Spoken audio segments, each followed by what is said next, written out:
এটা বান্দরবনে আমি পর্যন্ত নড়ে উঠেছি। এটা বান্দরবন ফুল যারা কথা বলতেছিল নতুন আর্টিস্ট কেউ করেনি। ফার্স্ট আমি খালি জিজ্ঞেস করে নিছি যে এটা বলার পরে পুরো ইকো হয়ে গেল বান্দরবন। এইখানেও ইকো হয়েছে।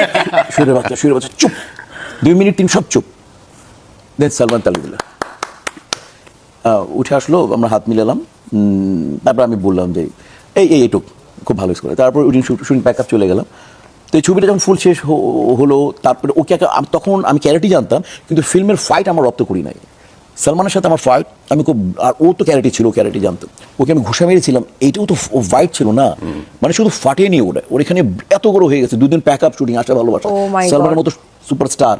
এবং ওই অবস্থায় বলতেছে মিশা ভাইয়ের দোষ নাই, আমি রিয়াকশন দিতে সামনে আসছিলাম। আর আপনি প্রথম দর্শনে একদম মানে ফাইট চলতেছিল, ফাইটে একটা সময় আর কি অনেক বড় কম্পোজিশন ছিল ওর এখানে, এটা আর ব্লু ওইখানে এটা এত বড় হয়ে গেছে। 2 দিন ও ঘরে বসা, আমি তো ভাবতেছি আমাকে বলবে যে লাগেজ গুছিয়ে তুমি যাও ভাই, তুমি যদি ডিসবি ছিলেন ডিরেক্টর, আর ব্যালেন্স মিতা তুমি ব্যালেন্স রাখতে পারো না, সুপারস্টার। তখন আমি কাঁপতেছি, তখন আরমান ভাই ছিলেন, বললেন যে না মিশার জায়গায় ঠিক ছিল, আর খুব ভালো রিয়াকশন করতো। আমি আমার জীবনে আমি যত নায়কের সাথে অভিনয় করেছি আজ পর্যন্ত ওর মতো রিয়াকশন কোনো নায়ক দেয়নি এবং দিতেও পারবে না। বাংলাদেশ চলচ্চিত্র জগতের ভিলেন মিশা সওদাগর এবং বাংলাদেশের খুব স্বনামধন্য একজন গায়ক আগুন তাকে চ্যানেল 24 এর স্টুডিওতে আমন্ত্রণ জানিয়েছে। সেখানে জানতে চাওয়া হয় মিশা সওদাগর যখন সালমান শাহর সাথে প্রথম ছবি করেন সেই মুহূর্তটা কেমন ছিল। তো সেই ছবিতে মিশা সওদাগর একটি ডায়লগ দিয়েছিল।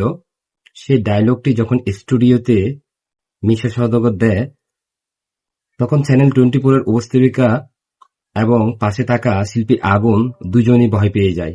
এইভাবে ডায়লগটি দেওয়া হয়। আসলে মিশা সওদাগরের ডায়লগগুলো কিন্তু অনেক সুন্দর, তার ছবিগুলো অনেক সুন্দর। সে সালমান শাহর কিছু স্মৃতি হয়তো স্টুডিওতে বলেছিলেন সালমান শাহ কি ধরনের মানুষ ছিলেন, কেমন মানুষ ছিলেন। দেখেন সালমান শাহ মরে গিয়েছে, কিন্তু তার গুণগুলো এখনো মানুষের মুখে মুখে রয়ে গিয়েছে। সালমান শাহ এমন একজন নায়ক ছিলেন। আর মিশা সওদাগর ভাই ভিলেনের জন্য কিন্তু অনেক সেরা, তার ডায়লগগুলো আমার অনেক বেশি ভালো লাগে। যদি খুব একজন ভালো মানুষ, তিনি 5 ওয়াক্ত নামাজ পড়েন, খুব ভালো কাজগুলো করেন, সেজন্য তাকে খুব ভালো লাগে। কিন্তু তার মুখে সালমান শাহর প্রশংসা শুনে আরো বেশি ভালো লাগলো। আপনাদের কেমন লেগেছে সেটা অবশ্যই কমেন্ট বক্সে জানিয়ে যাবেন। এটা বান্দরবনে আমি পর্যন্ত নড়ে উঠেছি। এটা বান্দরবন ফুল যারা কথা বলতেছিল নতুন আর্টিস্ট কেউ করেনি। ফার্স্ট আমি খালি জিজ্ঞেস করে নিছি যে এটা বলার পরে পুরো ইকো হয়ে গেল বান্দরবন। এইখানেও ইকো হয়েছে। শুয়ে বাচ্চা চুপ, 2 মিনিট 3 সব চুপ। দেন সালমান তালি দিল, উঠে আসলো, আমরা হাত মিলালাম। তারপর আমি বললাম